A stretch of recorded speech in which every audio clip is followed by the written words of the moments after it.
47 থেকে 47 থেকে জামাত ইসলামী রাজনীতি করে না? আচ্ছা, বাংলাদেশের মানুষ তাদেরকে সাবস্ক্রাইব করছে? করে নাই তো।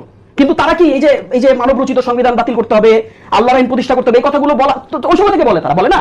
তাহলে এবার মানুষ তাদেরকে ভোট দিছে তো, কত পার্সেন্ট ভোট দিছে? আচ্ছা, সিটের অনুপাতে বলি, ধরেন 67 ইউনিট মানে কনস্টিটিউশনসিতে সে পাস করছে। এই কথাগুলো যারা তাকে ভোট দিছে তারা জানতো না? জানতো না? সবাই জানতো না। অবশ্যই সবাই জানতো। সবাই জানতো ডোন্ট ডিসএগ্রি। না বাট সমস্যা নেই আমার। সবাই জানতো। আপনি আমার সাথে যদি ডিবেট করেন আমার আলোচনা করতে দিবেন না? আমরা শেষ করি, কনক্লুশনটা দিই। আপনি তো একটা কথা বলেই যাচ্ছেন, আপনাকে প্রশ্ন করে দিতে হবে আমাকে।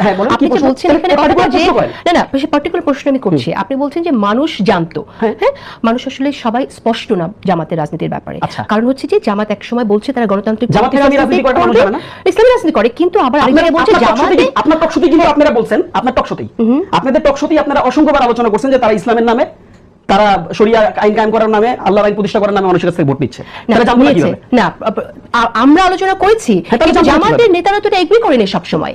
তারা তো এক এক সময় এক একটা কথা বলেছে, এটা কি আপনি জানেন না? কোন কোন কথা বলেন তো? যেমন ধরেন আমরা এমন কথা শুনেছি যে জামাত ইসলামী ভোট দিলে জান্নাতে যাওয়া যাবে, সেটা আমরা শুনেছি। আমরা কোরআনের আইন প্রণীত করার জন্য জামাতকে ভোট দিতে হবে, সেরকম কথা শুনেছি। আবার যখন আমরা বিদেশিদের সাথে ইন্টারভিউ হয়েছে, তখন আমরা একদম অফিশিয়ালি জামাতের সিনিয়র নেতা আমিরকে বলতে শুনেছি যে না, জামাত গণতান্ত্রিকভাবে দেশ পরিচালনা করবে। আমি একটা সহজ উত্তর আপনি উত্তরটাই দিয়েছি। হয়েছে কি, আমি একদম পরিষ্কার উত্তর দিয়েছি, আপনি কি উত্তরটা নিচ্ছেন না? উত্তরটা কি দেখেন, এই যে কথাগুলো বলছে না, এটা তো আমি জানি, জনগণের মানুষ জানে।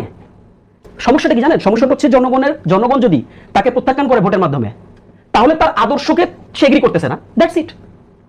আপনি মানে কেন এটা তো কমপ্লেক্স ডিসকাশন না, মানে আপনি কেন এটাকে এত কমপ্লেক্স ভাবে ভাবছেন আমি জানি না। আপনি খুব কমপ্লেক্স নিয়ে নিয়েছেন।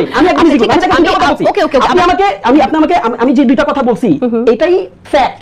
সেটা হচ্ছে যে ডেমোক্রেসি একটা সিস্টেম, এটা কোনো আইডিওলজি না।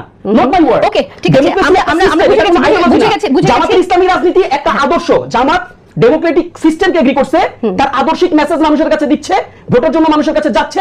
মানুষ যদি তাকে ভোটের জন্য এগ্রি করে সে সংসদে যাবে, যদি ভোটের জন্য এগ্রি না করে সে সংসদে যাবে না।